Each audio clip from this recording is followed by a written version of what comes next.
আসসালামু আলাইকুম রহমতুল্লাহ। সুপ্রিয় দর্শক, রুহুল কবির রিজভী সাহেব বলেছেন, কিছু উপদেষ্টা বিএনপির বিরুদ্ধে ষড়যন্ত্রমূলকভাবে অপপ্রচার করছেন। তো বিএনপি যদি দেশের বিরুদ্ধে গিয়ে, জনগণের বিরুদ্ধে গিয়ে ভারতের সাথে আঁতাত করে আর সকাল বিকাল যদি নির্বাচন করে, তাহলে কি উপদেষ্টারা কি বলবে? এখানে কিছু উপদেষ্টা বলাতে কি বোঝাচ্ছে? এখানে তো ডক্টর মোহাম্মদ ইউনূসও প্রধান উপদেষ্টা। তার মানে কি ইউনূস সাহেবকে ইঙ্গিত করে রিজভী বলতেছে যে ইউনূস সাহেব সরাসরি বিএনপির বিরোধিতা করতেছে, অপপ্রচার চালাচ্ছে? আপনারা দেখবেন বিএনপির প্রধান কয়েকজন নেতাকর্মীরা তাদের সকাল বিকাল দুপুর ওই একই কথা, মানে নির্বাচনের রোডম্যাপ, নির্বাচন কখন দিবেন, কিভাবে দিবেন, জুনে কয়ে আবার ডিসেম্বর কেন, ডিসেম্বর মানে 24 সাল কয়ে আবার 25 সাল কেন, 25 কয়ে আবার 26 কেন, এগুলো নিয়ে পড়ে আছে। মানে দেশের কোনো তাদের ধারে না, তারা শুধু চাই নির্বাচন কখন দিবেন। সংস্কার আপনাদের কাজ না, নির্বাচিত সরকার সংস্কার করবে। আপনারা কত সংস্কার করেছেন সেটা আমাদের দেখা হয়ে গেছে, আমরা আর দেখতে চাচ্ছি না। ডক্টর মোহাম্মদ ইউনূস অনেক ভালো দেশ চালাচ্ছে, আমরা চাই আর ডক্টর মোহাম্মদ ইউনূস আরও 10 বছর থাকুক, আমাদের কোনো সমস্যা নেই। বাংলার জনগণ কী চায়? নির্বাচিত সরকারের চাইতে যদি কেউ ভালো দেশ চালাতে পারে অবশ্যই তাকে আমরা রাখবো। কি দরকার নির্বাচিত সরকার? কি দরকার? কোনো দরকার নেই। দেশ ভালো চললেই ভালো, দেশের উন্নতি হলেই ভালো। কে চালালো না চালালো ওগুলো দেখার সাথে সাথে। তো দেখেন বিএনপির কয়েকটা নিউজ আপনাদের দেখায়। দেশ স্বাধীন করে আপনাদের মাফ করছি বলেই তো বেঁচে আছেন। তার মানে জামাতে ইসলামীকে বিএনপি নেতা বলেছেন, মানে ফজলু বলেছে যে দেশ স্বাধীন করে আপনাদের মাফ করছি বলেই তো বেঁচে আছেন। আমি এটা নিয়ে কোনো ব্যাখ্যা করতে চাচ্ছি না, আমি কয়েকটা নিউজ খেল দেখাবো। ইউনূস সাহেব যে কথাটা কইতে পারে না সেটি কওয়ায় রেজওয়ানা হাসানকে দিয়ে, মানে ইউনূস সাহেব যেই কথা বলতে পারে না সেটা নাকি রেজওয়ানা হাসানকে দিয়ে বলায়। ইউনূস সাহেব কি বলতে পারে না? ইউনূস সাহেব কি আপনাদের মতো নেতা নাকি? তারপরে ফজলুর রহমান আরও বলছে, যারা রাজাকারদের হাতে নেতৃত্ব ছাড়তে চায় তাদের ভোট চাই না। ফজলুর রহমান এই যে দেখেন, বিএনপি মহাসচিব মির্জা ফখরুল কি বলেছেন, নির্বাচনের রোডম্যাপ না দেওয়া অন্তর্বর্তী সরকারের রাজনৈতিক অনভিজ্ঞতা দাবি মির্জা ফখরুলের। মানে রোড ম্যাপ, সকাল বিকাল রাজনীতি। আত্মীয় স্বজনের বাড়িতে বেড়াতে গেলে যদি বলে যে কি দেবো, সীমাই দেবো নাকি লুডুস, তখন বলে নির্বাচন দেন। সংস্কার ও নির্বাচন নিশ্চিত না করে নির্বাচন চায় না জামাত, দেলোয়ার হোসেন। এরপর দেখেন ফজলুর রহমান কি বলছে, তৌহিদি জনতা আমার পোস্টারে কেন জুতা মারেন, আমার কপালেও মারেন, কারণ এই দেশে স্বাধীন করে তো আপনাদের মাফ করছি বলেই তো বেঁচে আছেন। ওই যেটা আগে বললাম। তো দর্শক, রুহুল কবির রিজভী সাহেব যে কথাটা বললেন যে উপদেষ্টারা বিএনপিকে নিয়ে অপপ্রচার চালাচ্ছে, তো এই বিষয় নিয়ে কঠিন প্রতিবাদ করেছেন আমাদের বড় ভাই মোহাম্মদ সুলাইমান। তো চলুন আমরা তার ভিডিওটা একটু দেখে আসি। ডক্টর ইউনূস সরকার একদম বিএনপির বিপক্ষে চলে গেছে, বিএনপি এটাই মনে করছে, বিএনপি এখন খোলামেলা বলছে।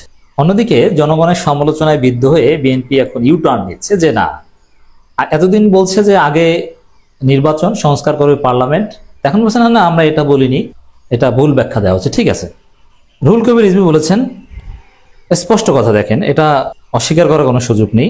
উপদেষ্টাদের কেউ কেউ বিএনপির ভাবমূর্তি নষ্টের সবক দিচ্ছেন, এর মানে এই সরকার একদম বিএনপির বিপক্ষে চলে গেছে। ডক্টর ইউনূস সরকার ধোঁয়াশা সৃষ্টি করছেন, ডক্টর ইউনূসের বক্তব্যে হতাশ, নির্বাচনের দিন তারিখ বলে নেয়, আবার উপদেষ্টারা নাকি বিএনপির ভাবমূর্তি নষ্টের সবক দিচ্ছেন।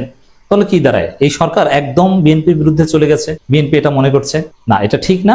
এই সরকার অন্যায়ের বিরুদ্ধে, জুলাই স্পিরিটের পরিপন্থী কাজ যারা করবে তাদের বিরুদ্ধে, ষড়যন্ত্রকারীদের বিরুদ্ধে, ভারতের বিরুদ্ধে এবং ভারতের দালালদের বিরুদ্ধে। এখন এই ক্যাটাগরিতে যদি বিএনপি পড়ে, চাঁদাবাজদের বিরুদ্ধে, এই ক্যাটাগরিতে বিএনপি পড়লে অবশ্যই বিএনপির কাছে মনে হবে যে এই সরকার তাদের বিরুদ্ধে। কিন্তু এই সরকার আওয়ামী লীগ বাদে অন্য সবার ক্ষেত্রে নিরপেক্ষ, বিএনপির প্রতি আলাদা কোনো অ্যালার্জি তাদের নেই।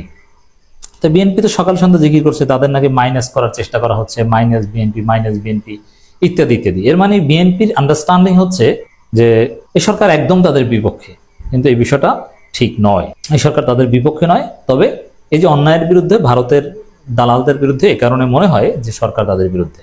অন দি আদার হ্যান্ড, আরেকটা ডক্টর ইউনূস এবং জামাত শিবিরের বিরুদ্ধে যে বড় ন্যারেটিভ চলছে, নিউ ইয়র্ক টাইমসও এখন ভারতের মাধ্যমে প্রভাবিত হয়ে এই রিপোর্ট প্রকাশ করেছে যে বাংলাদেশে উগ্রপন্থার উত্থান হতে যাচ্ছে, মানে উগ্রপন্থীরা ক্ষমতায় আসতে যাচ্ছে। এর অর্থ হচ্ছে জামাত ইসলামী ক্ষমতায় আসতে যাচ্ছে, অতএব ঠেকাও, এই ন্যারেটিভ নির্মাণ করছে।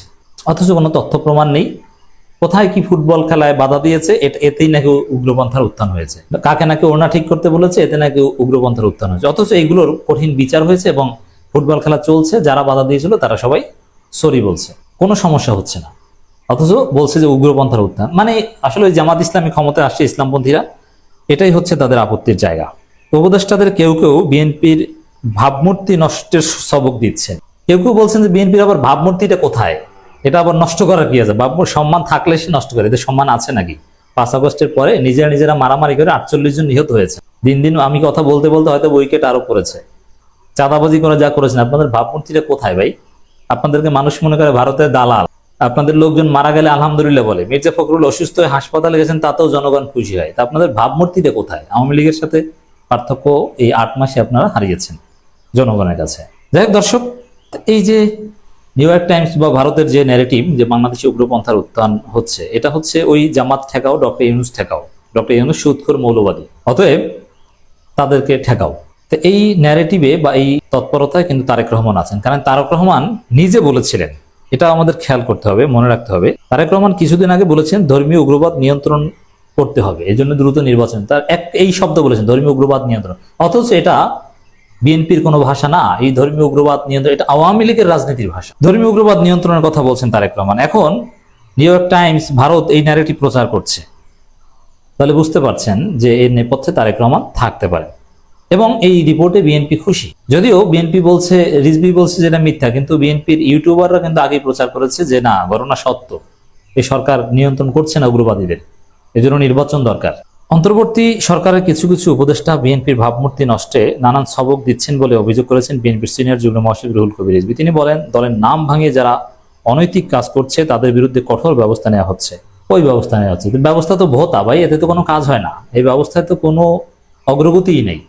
কি ব্যবস্থা নিচ্ছেন আপনারা? এগুলো সব ভুয়া কথা, কোনো ব্যবস্থা নিচ্ছে না, লোক দেখানো ব্যবস্থা। সাংবাদিকদের কাছে, সাংবাদিকরা চাইলেও পত্রিকা আনতে পারে না, 2-1টা ঘটনা কোনোভাবে যদি নিউজ পেপারে এসে যায়, তখন বিএনপি লোক দেখানো বহিষ্কারের উদ্যোগ নেয়। এবং এই বহিষ্কার, এটা যে নাটক, এর প্রমাণ হচ্ছে বহিষ্কারের ফলে চাঁদাবাজি মোটেও কমেনি। অত বেশি বহিষ্কারের কথা বলে লাভ নেই। তিনি বলেন, ডক্টর ইউনূসের নেতৃত্বে গণতন্ত্রের স্পিরিটের উপর অন্তর্বর্তী সরকার গঠিত হয়েছে, ফলে গণতন্ত্রের উপাদানগুলো নিশ্চিত করা এই সরকারের দায়িত্ব। এর মধ্যে অন্যতম হচ্ছে নির্বাচন। ভোটের রোডম্যাপ ঘোষণা করা না হলে ষড়যন্ত্র আরো বেশি দানা বাঁধবে। মানে কি, ওই নিউ ইয়র্ক টাইমসের ভাষায় বলেন যে ভোটের রোডম্যাপ ঘোষণা না হলে উগ্রপন্থীদের উত্থান হবে, বলেন ভারত এবং তাদের দোসরদের ভাষায়, আওয়ামী লীগের ভাষায়। এ সময় অতি দ্রুত প্রয়োজনীয় সংস্কার শেষ করে নির্বাচনের দাবি জানান, অতি দ্রুত করতে হবে, নাহলে আবার কাজ হবে না। তিনি আরো বলেন, বিএনপি কখনোই সংস্কারের বিপক্ষে নয়, ঐকমত্য হওয়া সংস্কার প্রস্তাবগুলো নির্বাচিত সরকার আইনীকরণ করবে। ওই যে দেখেন, আবার লাইনে আসছে, বিএনপি সংস্কারের বিপক্ষে নয়, আমরা আগে নির্বাচন পরে সংস্কারের কথা বলিনি। তারা এখন এই সুর নিয়েছে, মির্জা ফখরুল, এই রিজভী, এরা জনগণ তাদেরকে, আমরা বিএনপিকে সংস্কার বিরোধী হিসেবে চিত্রিত করতে পেরেছি, এখন বিএনপি আহুতাশ করে লাইনে আসার চেষ্টা করছে। এই যে নিউ ইয়র্ক টাইমসের যে রিপোর্ট, এটাকে রুহুল কবির রিজভী মিথ্যা বলছেন, যে পরাজিত শক্তি নিউ ইয়র্ক টাইমসের মিথ্যা তথ্য দিয়ে রিপোর্ট করিয়েছে। ঠিক আছে, কিন্তু আপনারাই তো নিউ ইয়র্ক টাইমসের ভাষায় কথা বলেন যে উগ্রপন্থীদের উগ্রবাদ নিয়ন্ত্রণ করতে হবে, আবার অসাম্প্রদায়িক বাংলাদেশ গড়বে। এই যে হিন্দুত্ববাদী শব্দ, অসাম্প্রদায়িক বাংলাদেশ গড়বে, এটা ইন্ডিয়ান ন্যারেটিভ, এগুলো বিএনপির কোনো ভাষা না, এগুলো জিয়াউর রহমান খালেদা যে কেউ কখনো অতীতে ব্যবহার করেনি, অথচ এগুলো তারেক রহমান বলছেন, এগুলোই তো নিউ ইয়র্ক টাইমস বলছে। অতএব দর্শক, ডক্টর ইউনূস সরকারের বিরুদ্ধে ষড়যন্ত্রে বিএনপি আছে, তারেক রহমান আছেন, আর হচ্ছে সরকার বিএনপির বিরুদ্ধে যায়নি। বিএনপির মনে হচ্ছে যে সরকার বিএনপির বিরুদ্ধে, আসলে সরকার অন্যায়। দর্শক, আপনারা সোলাইমান ভাইয়ের ভিডিওটা দেখলেন, তো সব মিলে আজকের ভিডিওটা আপনাদের কাছে কেমন লেগেছে? যদি ভালো লাগে ভিডিওটা শেয়ার করবেন। সকলকে ধন্যবাদ। আসসালামু আলাইকুম ওয়া রাহমাতুল্লাহ।